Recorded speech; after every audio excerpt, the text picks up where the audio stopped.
કામરેજ વિસ્તારમાં ગંદકી ઢગલા પર ભાજપના ઝંડા લગાવી આમ આદમી પાર્ટીએ વિરોધ કર્યો છે। મંત્રીના મત વિસ્તારમાં ગંદકીના સામ્રાજ્યથી લોકોના આરોગ્ય સાથે ચેડા થઈ શકે છે।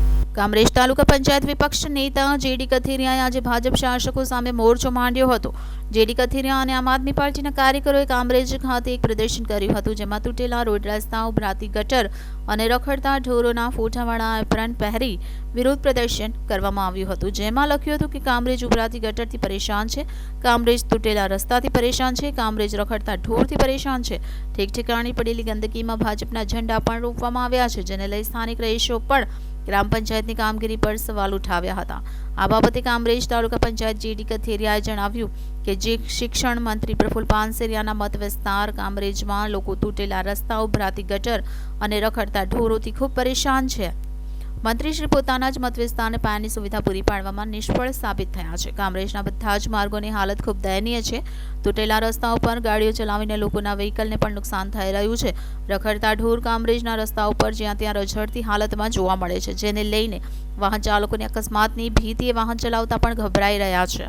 કામરેજ ગ્રામ પંચાયત તંત્ર પણ જાણે કોઈ મોટા અકસ્માતની રાહ જોઈને બેઠું હોય તેમ તદ્દન નિષ્ક્રિય અને નિષ્ફળ છે। માનનીય મંત્રી પ્રફુલભાઈ પાનસેરિયાને પણ લોકોની હાલાકી જોવાની ફુરસત મળતી નથી। કામરેજ ગ્રામ પંચાયત સરપંચ કિંજલબેન શાહની કામગીરી પણ તદ્દન નિરાશાજનક દેખાઈ આવે તેમ છે, તો સ્પષ્ટ શબ્દોમાં જેડી કથિરિયાએ જણાવ્યું હતું।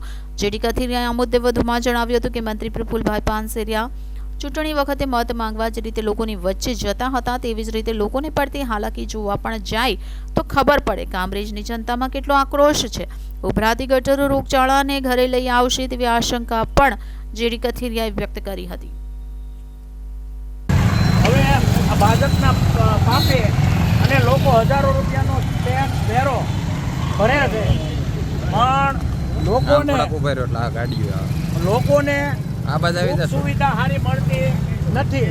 લોકોને આડામાં ખુદ મારી કડ દુખે।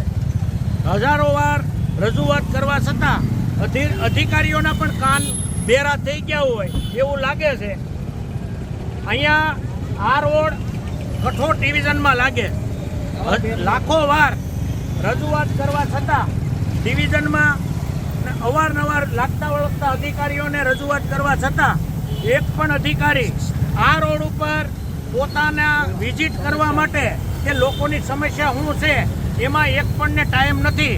ભારતીય જનતા પાર્ટીનો કાર્યક્રમ હોય તો 15 દિવસ લોકોને ફોન કરીને બોલાવવાનો સરકારી અધિકારીઓને પણ ટાઈમ છે, પરંતુ જ્યારે લોકોની સમસ્યા છે, લોકોના પૈસા પોતે નોકરી કરે છે ને લોકો એના જે ટેક્સ ભરે છે એના પૈસે અત્યાર સુધી અધિકારીઓના પગાર થાય છે, પણ લોકોની સમસ્યા જ્યાં હોય ત્યાં અધિકારીઓને આવવાનો ટાઈમ નથી।